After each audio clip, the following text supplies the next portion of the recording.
Yo, what's good, y'all? It's your boy Dread Zoe. I just jumped off the porch with Dirty Glove Bastard. Shit buzz right now, keep it moving. Casamigo on the rocks in the hole. If a nigga wanna Google. Okay, y'all, so we have Dread Zoe with us off the porch today. You came dripped out. We got to get into the drip. So let's talk about the rings, let's talk about the necklace, all of that. Little light ice, you know what I'm saying? Nah, I'm talking shit, it's heavy. Yeah, heavy. And with jewelry, like, is that something you've always been into when you were younger, or? Well, I always been a flashy nigga, you know what I'm saying? So, like, yeah, I like shit that shine, I like big shit. So I want to start with your background because you are from North Miami. Wait, but you were born in Jamaica, though. I was born in Jamaica. I've been in Miami since I was 3 years old, though. Yeah. In North Miami, tell us about the culture in North Miami. The home of the Zoes. Yeah, home of the Zoes. Even though I'm Jamaican, you know, I was admitted, you know what I'm saying? So, Dread Zoe, that's where the name came from. And so that means you basically like adapted some of the Zoe culture. Yeah, for sure. So you know how to speak Creole? I know, I understand a little bit. Uh-huh. I can speak a little something, but. Now, what's some crazy stuff that we could catch in North Miami? Crazy? Y'all, I'm not gonna lie, y'all are crazy as hell in Florida. Like, all the news is Florida, Florida, Florida. Nah, that be people from other places come to Florida and do that. That don't be us. We good. We don't break no rules. So, back to that question though, like, what's some crazy stuff that we could catch? Crazy? I mean, it depends what you consider crazy. Or what's the craziest thing that you witnessed that you could talk about? I seen somebody run a red light before. That's it. We don't do nothing bad over there. Right. Now, I know that your neighborhood played a really significant part in your music. So I just want to ask you, why is your neighborhood such a huge part of your music, I would say? I'm saying that's what made me, that's what built me. So, you know, that's what it is. And what age would you say you officially jumped off the porch? I'm still on the porch. I'll be on the porch forever. And what age would you say you like officially stepped out on your own? On my own? Like 19. 19? Yeah. What was you doing at 19? I got into some shit. So really? I ain't really had no choice. I got kicked off the porch, really. So I had to man up. With that being said, what would you say was like one of the biggest life lessons that you had to learn on your time off the porch?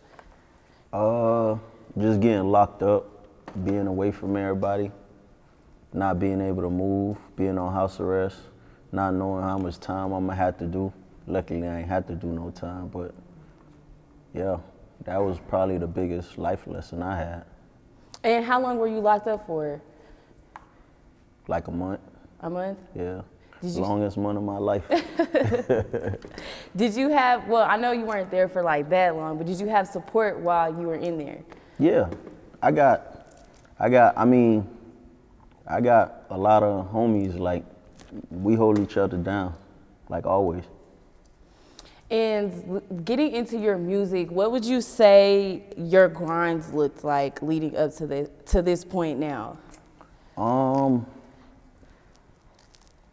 It's been ups and downs, you know, like just like anybody else, like just grinding, working, and not knowing where to look to next, or what to do next, or who to look to, or who to trust, and just the grind, regular grind.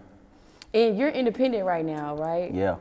Ooh, what does that independent grind look like? Expensive. It's expensive. I mean, it's hard. I don't know what the other grind look like with a label, because I ain't have it, but I just know that independent grind, like, it's some work, it's some time, it's some money, it's a grind for real. And when I was researching you, one thing that I do love is like you are a big supporter of the female rappers right now. I support everybody, honestly, right. But like, you know, of course, women, like, yeah, like, I'm a supporter The females for sure. So what you think about the current females right now running the game? I think they dope. You know, I'm always say city girls because I'm a Miami boy. So then you got Dream Doll, you got Lotto, you got Megan. Like, they all dope to me. You know the dudes upset right now because they be saying females trying to act like the city girls now. Yeah, I mean, I don't really like that either, but shit, it is what it is. Like, you gotta learn how to adjust. Now, getting into your music, when did you start taking it serious, your rap career? When I started, because I ain't gonna do nothing just to do it. Like, whatever I do, I wanna be big. Like, you know what I'm saying? I don't wanna do nothing small. Everything I do, I wanna do it big. So, like, if I'm gonna do it, I'm gonna take it serious. So and I started in 2018. So ever since then, it's just been like a grind. Like, I took it serious. I've been going hard. What would you say was the inspiration behind taking it serious, or the motivation? The homies, like they motivated me to do it, and well, they've been telling me to do it. Then when I did it, like, it was, everything is them. It's not me, it's them. Like, it's really all them. Were you initially into the music already, or was it something that you kind of just like picked up on and was like, shit, I'm kind of cold at this? I was into it, but I wasn't doing it. Like, I got other little homies that they rap, you know what I'm saying? And I got them a studio and I supported what they was doing, you know what I'm saying? So I've been around it for a little minute. I just never did it myself. What would you say was like the biggest risk that you've had to take when it came to your career? The biggest risk I had to take? Shit, spending all this money, not knowing if it's coming back. That's the biggest risk to me. Like, shit, I'm with whatever. Well, what's the most that you said you spent with like your independent career? The most I spent? Man, I spent a lot. I don't really like to talk numbers. I don't never really like to say numbers, but I spent a lot. Who were some musical influences for you? Wayne. Really? Yeah. I feel like Wayne the GOAT. And do you have some Wayne influence in your music, or? Nah, not really. It's more like Jeezy and Ross and Gotti, and that's my energy. So how were you able to create the buzz for yourself? Just grinding. I mean, I'm trying to be everywhere that I can be. Just stay in people's face, keep dropping good music and applying it. When I was watching one of your interviews, you had spoke, and it was a 2020 interview, and you had spoke how like that was really like your first time traveling outside of where you're from. Yeah, cause I ain't never really been nowhere. Like, I'm from Miami and I be in Miami. So like when I first started rapping, like I did a tour with Too Official. So I went a few places. And that was the most traveling I did in my life. So after getting that first experience of traveling, you think you're gonna do it more often? Yeah, I'm ready now. Right. Like, see, that was just a warm-up pregame. Like, now I'm really ready to move around. And I want to ask you, what challenges did you face while you were pursuing your rap career? Challenges? Just not really knowing what direction to take, who to trust, and stuff like that. Like, cause like the industry it's kind of weird. Like, you know what I'm saying? Everybody just out to get your money. You know what I'm saying? So I ran into a lot of people that wasn't really like good for me. You know what I'm saying? So I made a lot of mistakes, but that come with the game. What would you say brings out the best in you musically? My emotions. Like, however I feel, like, you know what I'm saying, just me expressing myself. Another thing that I found out when I was researching you is that you're actually really cool with Rick Ross. Yeah, Ross a big homie. So talk to us about the dynamic with you guys. Ross, like, probably like the most inspiring person I ever met, really. Like, he just, just being around him and listening to the knowledge that he got, like, it damn sure surprised me. Like, that's an educated person right there. And I'm sure he's gave you like some type of advice. Yeah, just, I'm gonna keep it to myself until I acquire them goals that I set for myself off what he told me. Right, I feel that.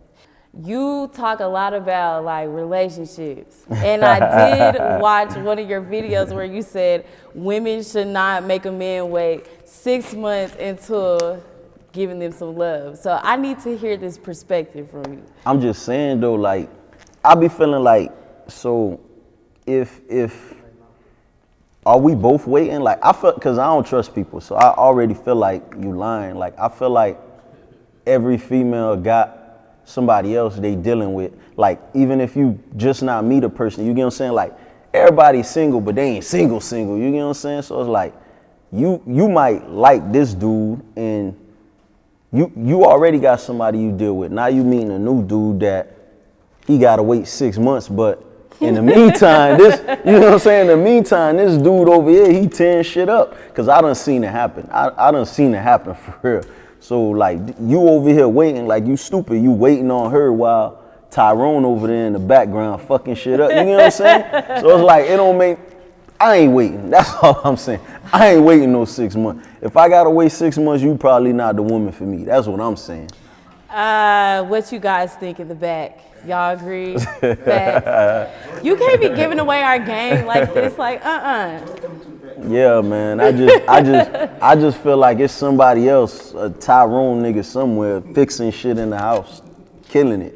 Now, when it comes to dating as an artist, what is like the main thing that you got to watch out for? Everybody got to get your money. That's what I watch out for.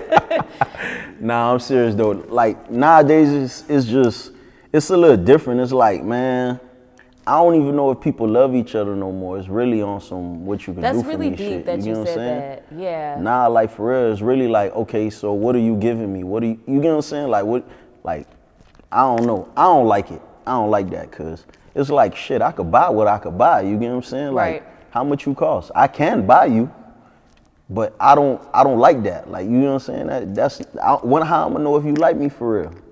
And do you think social media makes it like 10 times harder? Hell yeah, 20 times harder. Social media is good and bad at the same time. Like, I mean, everybody and people don't even be realizing, like, you going off a picture tell 1,000 lies. Like, you going off, like, a female will post some shit, like some flowers, and it's not even her flowers, it's her homegirl flowers, you get what I'm saying? But now she Hey, you exposed it a little bit too much right now. Not only females, like niggas too. A nigga will post some money and act like it's his money, then he gotta give his homeboy back the money. It's not like, I ain't bashing females, I love females, let's get that out the way. But like, you know what I'm saying? I'm just saying social media tell 1,000 lies. You can't go off what you see on social media. Right.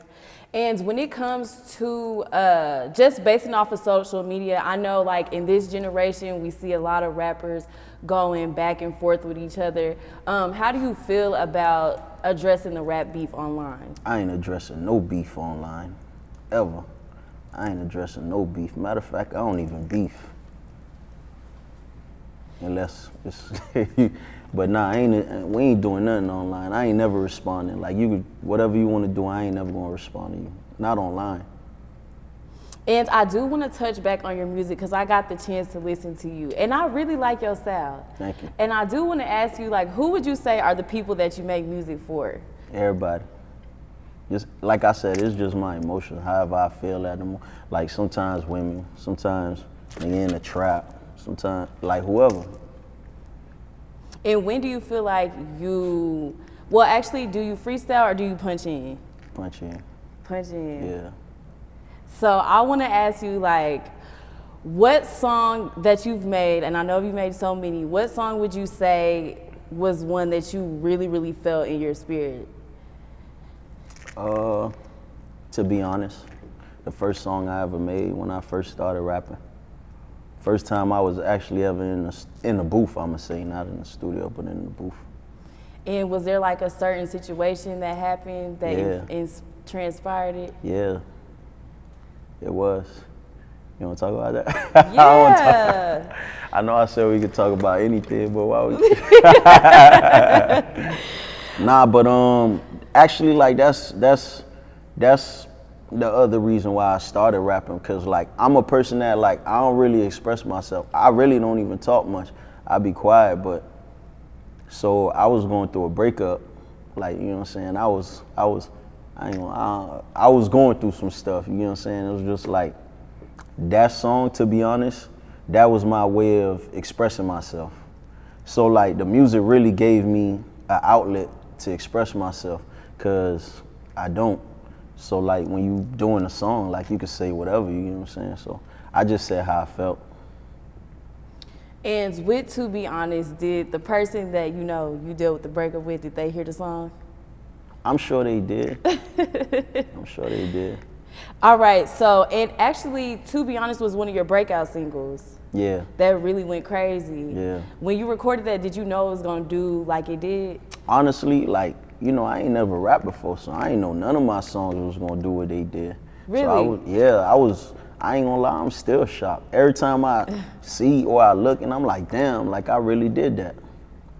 And you dropped your EP last year in not last year, but in 2019, late introduction. So you got to tell us all about that. Yeah, that was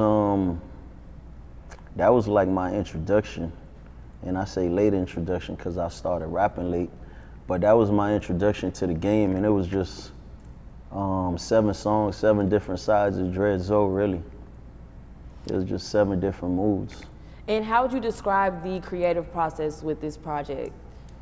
It was long and hard because remember I had just started rapping, so it was kind of like, it was a process. It was one of the longest processes. Oh, wait, okay, so you just had started rapping and then you dropped your EP. When you dropped that EP, were you like learning how to rap and you was putting out the songs? Yeah, I was learning. Oh, wow. I was definitely learning, yeah. So after you listened to it, were you like super hard on yourself about it, like critiquing yourself? I was like, so like I listen to that, like even now, like I go back and listen to that album and I listen to myself now and I'm happy because I see the growth. Not saying like that was me, but like now, like just seeing how I grew in that short time, it mean a lot. So do you have a project upcoming now? Yeah, I do. I dropped a few singles, but early next year, yeah, I'm gonna drop a project. So how would you say this one gonna be different from? This one gonna be lit. I mean, it's just me times 3 this time, you know what I'm saying? So a lot of growth, a lot of different events, a lot of big features. So we going up. And you also collaborated with Armani Caesar too on that one as well. I did. So how was it working with her? I don't know that we worked together. It's just I sung her the song, she sung it back, and that was that. The chemistry was crazy though. So. Yeah, nah, she definitely a vibe though. She tight. And I really want to get into Baddie that you just dropped with Dream Doll. Yeah. I love the hell out of Dream Doll, and I know it was pretty dope working with her. How was that? Yeah, Dream dope. She dope. It was a vibe. Like, yeah, we actually worked together, did the video. She came, did her thing. Like, Dream a vibe. And how did that link up come about? Just knowing people that know people, and we just put it together. Do you want to collaborate with any other females? Yeah, Beyonce. You get in touch with her? Beyonce. Yeah. Oh, shoot. I ain't gonna lie, I love Beyonce. Look, I love Beyonce. Okay, what's your favorite Beyonce song? I feel like I know what it is already. Nah, you don't know what it is. It's Me, Myself, and I. Nah, it ain't that. Okay. It ain't that. Okay. It's Halo. Halo. Yeah, it's Halo. That shit. I ain't gonna lie, when it come on, I be around people, I be singing in my head and shit, cause you know I gotta look tough. But that shit, every time that thing come on, like, yo, I ain't gonna lie, Halo. I think that'll be super dope, like a super dope collaboration. Yeah, I'm finna ask Jay-Z, I'm gonna call him when we leave here. Hey, you know he just made an Instagram, you can shoot him in DMs. I heard he closed it down already. Oh, really? That's what I heard, I don't know. Woo. He ain't follow me back either. Now let's get into 10 Pills that you just dropped. Tell us about that single. 10 Pills, fire. Straight heat. And what was the motivation behind that one? Just in the studio talking shit, catching vibes, drinking liquor. Bitch want a body done and some new teeth. You finna ride out of town with these 2 keys. And you also got to collaborate with Lil Baby too. Yeah. Talk to us about that. Yeah, that was fire. Like that was. I ain't gonna lie, Baby a beast. Like he a monster. Like in that booth for real. Like he did that verse. I'm like, oh shit. Oh, so y'all got to work with each other in the studio? Yeah, I went in the studio with him. How was the chemistry with y'all working together? Baby a monster. If the chemistry not there, you fucked it up. Ooh. You know what I'm saying? Like yeah. So yeah, he did that. And I didn't get to introduce, but you also got the gang behind you. So go ahead and let us know who you got with you on the porch. I mean, I got the homies. Y'all niggas introduce yourself. Uh-oh. You already know it's your boy Press T. Miami in this thing. It's your boy G-Wag, Dread Zoe manager. It's your boy Mike Fresh, real gang. Feel so good. Used to feel so good. I'm all that more. Boy, not Miami, baby. You know. And y'all all just like real cool with each other. Like the ties is heavy. Yeah, we locked in. I love that. Everybody you see, we locked in. So I would ask you, before we wrap up, in a year, where do you see yourself as an artist? I see myself doing sold-out shows, traveling the world, just being big, just doing what Dread Zoe do, being extra. And I know you talked about your upcoming project and you also have your single 10 Pills and Baddie, but what's next for you? Just keep grinding, keep working, keep doing what I gotta do to grow. Talk to us about your video that you got coming up. Which video? I just dropped the video for 10 Pills. Mm-hmm. It's doing real good. Yeah, y'all lock in, go I check it actually out. saw that. You had a You little saw it? baddie up in there. I did have a baddie in You there. had a baddie up in there. I try to keep a baddie. I feel that. But yes, before we wrap up, do you have any last words or shout outs? Shout out to Rags to Riches, ENT, you already know what it is. Shout out to whole Miami. Y'all boys got nobody y'all want to shout out? Like y'all moms and shit? Shit buzz right now, keep it moving. Casamigo on the rocks in the hole. If a nigga wanna go get us all close, I'm just